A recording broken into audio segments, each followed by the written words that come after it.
ক্ষমতা গ্রহণের মাত্র 52 দিনে ব্যাংক থেকে 44,500 কোটি টাকা ঋণ নিয়েছে বর্তমান সরকার। আমাদেরকে যারা ভোট দিয়েছে তারা আঙ্গুল চষবে না, বসে থাকবে না। জনগণ বসে থাকবে না তার মানে কি? তিনি কি উস্কাই দিচ্ছেন জনগণকে? দর্শক, হঠাৎই উত্তপ্ত করে ফেলেন ডক্টর শফিকুর রহমান সংসদের ভেতরে, এবং তারপরেই তার কথাগুলো গভীর মনোযোগ দিয়ে প্রধানমন্ত্রী তারেক রহমান শুনলেন। আর কথাগুলো শোনার পর তিনি খুবই মনোযোগ কেন দিলেন, কি এমন কথা বললেন যার জন্য পুরো সংসদে স্তব্ধ হয়ে শফিকুর রহমানের জামাতের আমিরের কথা শুনতে ব্যস্ত হয়ে পড়েন পুরো সংসদ। আজকে সেই ভিডিওটি নিয়েই হাজির হয়েছি। কিছু কিছু ভিডিও হয়তো আমরা অনলাইনে পাই না, আর সেই ভিডিওগুলো আমরা এই চ্যানেলের মাধ্যমে দেখাই। তাই অবশ্যই গুরুত্বপূর্ণ একটি ভিডিও, না টেনে সম্পূর্ণ ভিডিও আপনাকে দেখতে হবে যদি আপনারা এই তথ্যটা জানতে চান। চলুন আমরা সরাসরি দেখি কি এমন বক্তব্য, যে বক্তব্যের জন্য তারেক রহমানও অবাক হয়ে গেছেন, এবং সরাসরি সংসদে এরকম পাল্টা আক্রমণ কেউ করতে পারে না। চলুন আমরা দেখতে থাকি। আমাদেরকে যারা ভোট দিয়েছে তারা আঙ্গুল চষবে না, বসে থাকবে না। জনগণ বসে থাকবে না তার মানে কি? তিনি কি উস্কাই দিচ্ছেন জনগণকে বিশৃঙ্খলার দিকে? এগুলা সংসদীয় আচরণ না মাননীয় স্পিকার। মাননীয় স্পিকার, আমি বলতে চাই, একজন সংসদ সদস্য সংসদের ভিতরে দাঁড়িয়ে যে হুমকির ভাষায় কথা বললেন, ক্ষোভ প্রকাশ করছে। মাননীয় স্পিকার, আজকে বাংলাদেশ একটি শান্তি ও উন্নয়নের সমৃদ্ধির পথে এগিয়ে যাওয়ার জন্য এই বর্তমান সদ্যজাত সরকার কাজ করে যাচ্ছে। কিন্তু অত্যন্ত দুর্ভাগ্য যে আমাদের এই সংসদের বিরোধী দলের ভাইয়েরা সংসদের ভিতরে এবং বাইরে এই সরকারকে নাজেহাল করার জন্য যে চক্রান্ত চালাচ্ছে, যে চক্রান্তের ভূমিকা অবতীর্ণ হয়েছে, এটা কোনোভাবেই একটি সুষ্ঠু বাংলাদেশে মেনে নেওয়া যায় না। মাননীয় স্পিকার, 71 সালের স্বাধীনতা যুদ্ধকে তারা মেনে নিতে পারে নাই। যারা 71 সালের স্বাধীনতাকে মেনে নিতে পারে না, তারা বাংলাদেশের উন্নয়ন চাইতে পারে না। প্রিয় মাননীয় স্পিকার, 71 সালের জন্ম হয় বাংলাদেশকে তারা মেনে নিতে পারে নাই বলে আজকে সদ্যজাত সরকারের বিরুদ্ধে কাজ করছে। মাননীয় স্পিকার, আপনি শুনেছেন চট্টগ্রামে গতকাল সিটি কলেজে ছাত্রদলের উপরে হামলা করেছে কারা? শিবির। কি অপরাধ ছিল? ছাত্রদল শুধু বলেছে গুপ্ত, ছাত্রদল লিখেছে গুপ্ত। সেই জন্যই তারা একটা গুপ্ত শব্দকে উল্লেখ করে তারা ছাত্রদলের উপর হামলা করে বাংলাদেশের গণতন্ত্রের উপর আঘাত করেছে। মাননীয় স্পিকার, আমি পাহাড়ের জনগণকে ধন্যবাদ জানাতে চাই।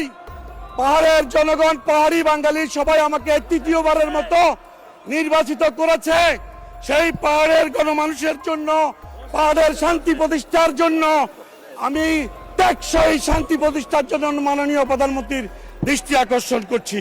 আজকে আমাদের বিরোধী দলের ভাইয়েরা খেপে উঠেছে এই সংসদে, গণতান্ত্রিক ভাবে কথা বলার অধিকার দিতে চায় না। চট্টগ্রামের ছাত্রদল কি কথা বলেছে? গুপ্ত বলেছে। এই সংসদে আমরা নির্বাচিত হয়ে আসছি কথা বলার জন্য। বিরোধী দলের ভাইয়েরা আজকে কণ্ঠ চিপে ধরতে চায়, ফ্যাসিস্টের মতো গলা চিপে ধরতে চায়। তার প্রকাশ এখানে চট্টগ্রামের ছাত্রদল একটা শব্দ লিখেছিল গুপ্ত। এই গুপ্ত শব্দের সাথে তো কোনোভাবে সংশ্লিষ্টতা নেই। গুপ্ত মাননীয় সদস্য, আপনার 1 মিনিটে কনক্লুড করেন। শান্তি 1 মিনিট কনক্লুড। স্থিতিশীলতা তারা চায় না। মাননীয় স্পিকার,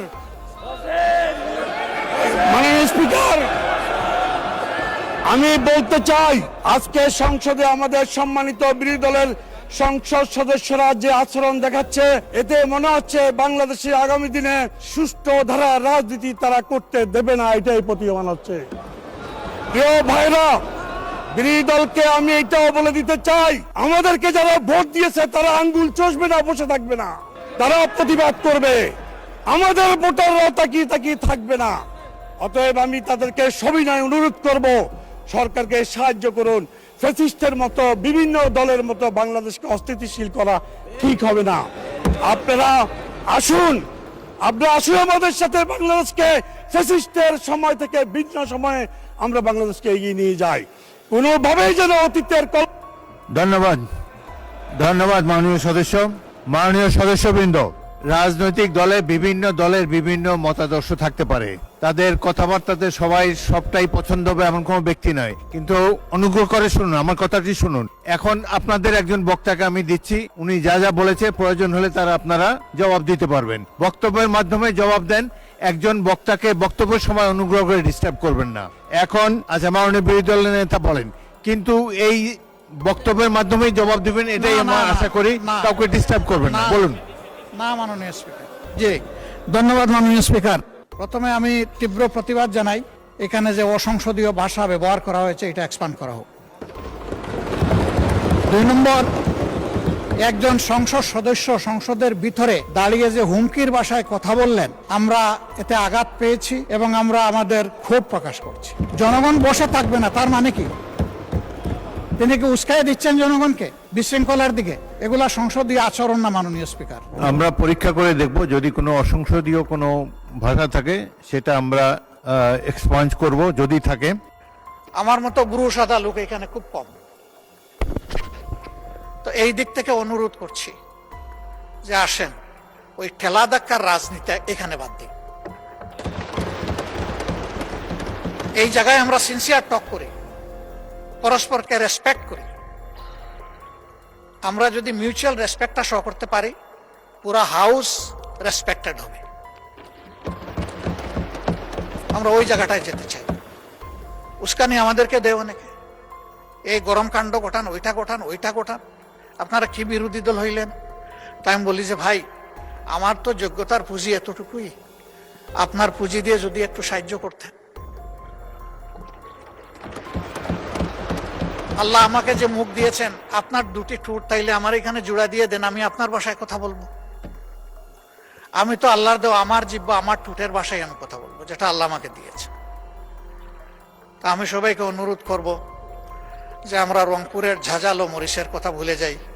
আসুন সুন্দরবনের মদিটা একটু আমরা ঠোঁটে লাগাই। আমরা পারবো, ইনশাল্লাহ আমরা পারবো। কেন পারবো না? শুধু একটা গুড ইন্টেনশন লাগবে আমাদের, এই জাতিকে আমরা বিল্ড আপ করবো। আমি প্রথম দিনই বলেছিলাম যে এই চেয়ারে বসা লোকগুলো এখন ওই চেয়ারে, আবার 2 দিকের চেয়ারে বসা অনেকে এখানে নাই। আমরা কোথায় থাকবো জানি না, আমাদের জেনারেশন থাকবে, আমাদের প্রিয় দেশ থাকবে। আসুন না একটা ভালো প্ল্যাটফর্ম দিয়ে যাই। এখন মরতে পারি, এই জায়গায় পড়ে যেতে পারি। 19 জুলাই 2024-এ তো পড়ে গেছিলাম, 24 না 25-এ। সেই পড়া থেকে অনেকে উঠে আসে না। আল্লাহ আমাকে জীবন দিয়েছেন, আবার নিয়ে যেতে পারে। হয়তো সংসদ প্লাজায় কালকে আমার জন্য আপনাদের দাঁড়ানো লাগতে পারে, কিন্তু একটু শান্তি নিয়ে মরি, যে দেশের জন্য ভালো কিছু করে যেতে পারলাম সবাই মিলে। আমাদের অ্যানসিস্টরস যারা ছিলেন, যেটুকু অ্যাটমসফিয়ার তারা আমাদেরকে দিয়ে গিয়েছেন, আমাদের সাকসেসরদের মিনিমাম এইটুকু আমাদের কাছে পাওনা। কিন্তু আমাদের সমাজ ওই জায়গায় নেই। আমরা আমাদের বেজ লাইনে আগে যাই, তারপরে ইনশাল্লাহ হিমালয়ের চূড়ায় আমরা আস্তে আস্তে উঠব। আমরা পারবো ইনশাল্লাহ, না পারার কোনো কারণ নেই। আমি স্পেসিফিক্যালি আমার কিছু।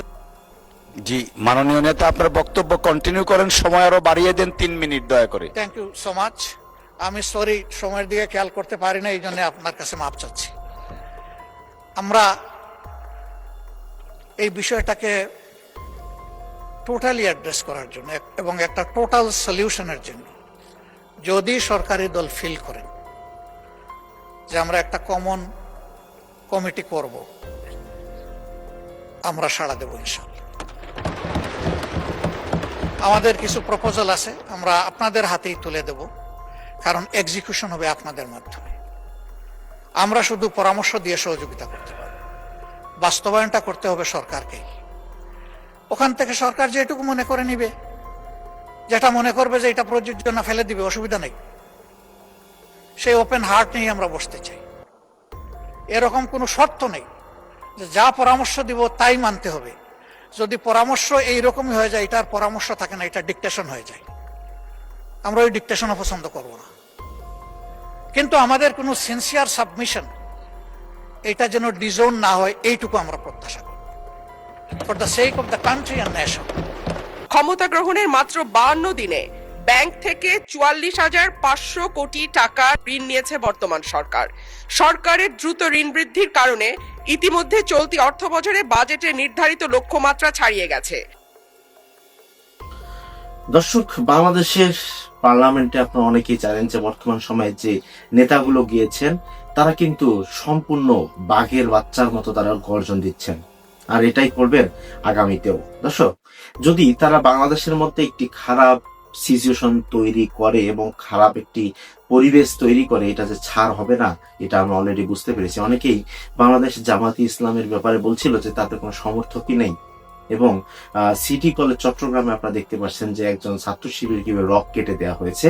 এটা করেছেন জাতীয়তাবাদী দল, ছাত্র দল করেছিলেন, কিন্তু তার বিপক্ষে যখন মিছিল বের হয়েছে এরকম বড় র্যালি তাদের তারা জীবনেও দেখেনি।